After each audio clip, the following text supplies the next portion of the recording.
o prêmio Nobel de Medicina deste ano foi para esse biólogo sueco, lá do Instituto Max Planck de Antropologia Evolucionária, na Alemanha, e também ele também é pesquisador lá no Instituto de Ciência e Tecnologia de Okinawa, no Japão. Esse biólogo é o Svante Pääbo, eu não sei como pronuncia sueco, se alguém souber aí pode colocar para a gente. Vamos chamá-lo carinhosamente de SP. Né? Então, o que o biólogo SP fez? Né? O que ele estudou?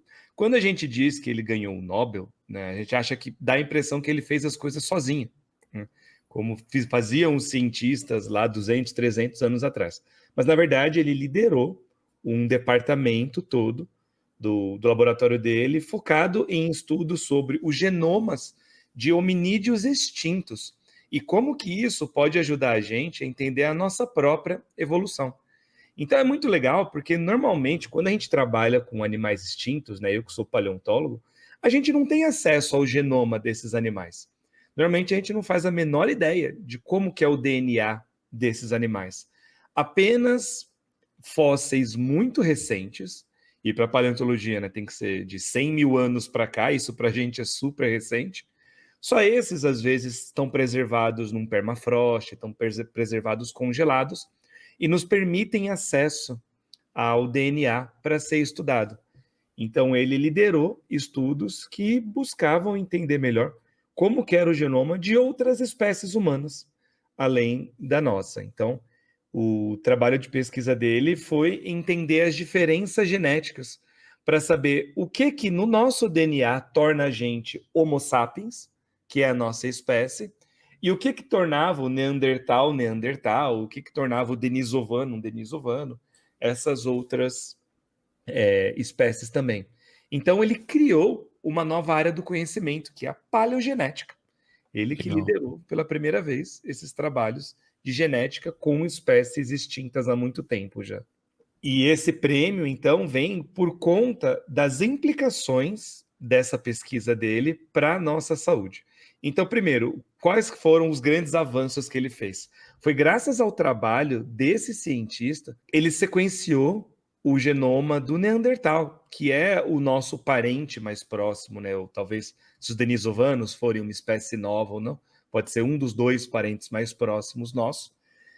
Se hoje em dia, inclusive, quando a gente faz teste genético, consegue ter marcadores para saber, ó, você tem 0,5% de DNA Neandertal, é graças aos trabalhos desse biólogo. Porque foi graças ao trabalho dele que a gente conseguiu sequenciar o DNA do Neandertal. E esse sequenciamento começou primeiro com o DNA mitocondrial, que é só de uma organela da célula, né? E esse DNA é mais fácil de sequenciar porque ele é menor, né? Ele não é tão longo quanto o DNA do núcleo. E depois ele foi para o DNA do núcleo.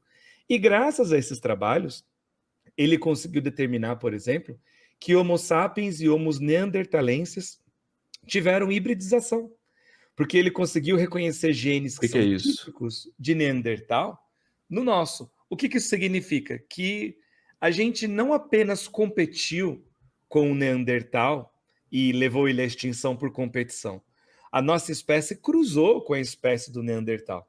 Então, nós temos, a maioria de nós no planeta Terra, a não ser aqueles que vêm de uma linhagem muito antiga, direto africana, ou talvez lá de aborígene australiano, aí por perto, tirando esses povos muito específicos, quase todo mundo no mundo tem DNA neandertal.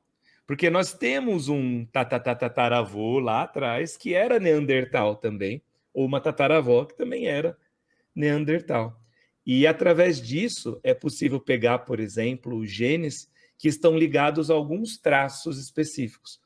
Por exemplo, existem hipóteses de que o gene ruivo possa ser neandertal, que as pessoas que são ruivas podem ter tido como uma origem no grupo neandertal, e também que alguns genes que estão ligados a uma resistência maior a analgésicos e a... Nossa, me fugiu a palavra agora. Como é que chama quando você vai fazer uma cirurgia e você toma um negócio para não sentir dor? Anestésico. Isso.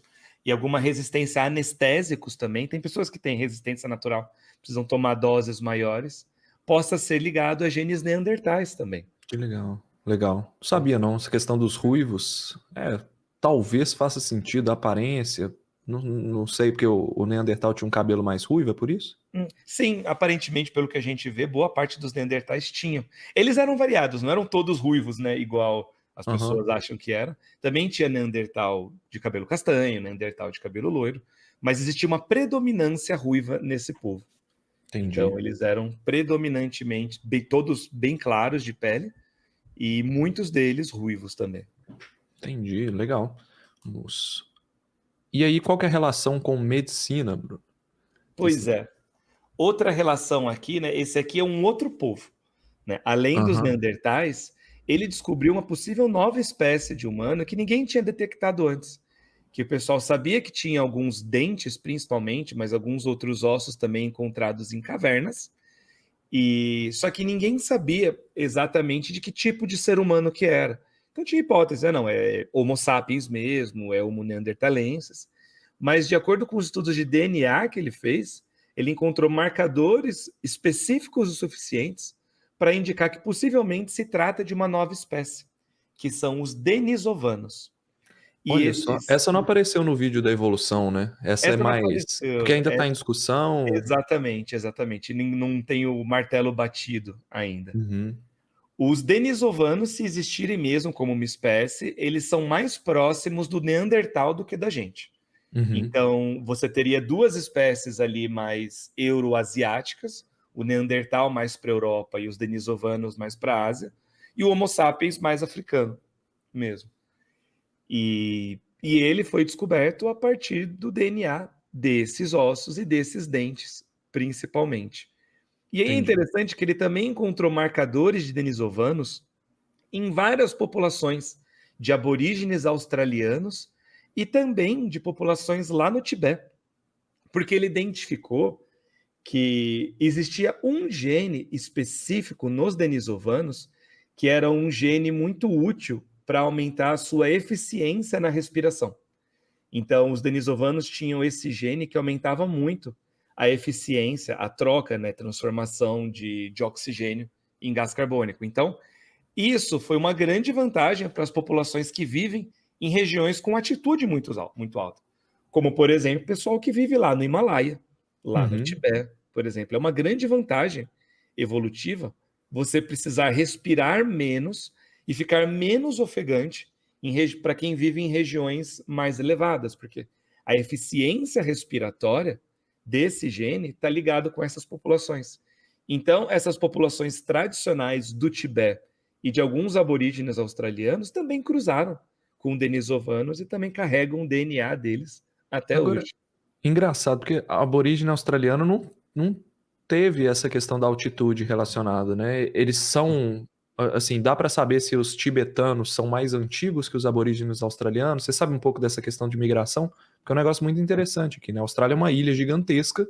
Como Uhum, é que esse pessoal sim. veio para cá 10, 15 mil anos atrás?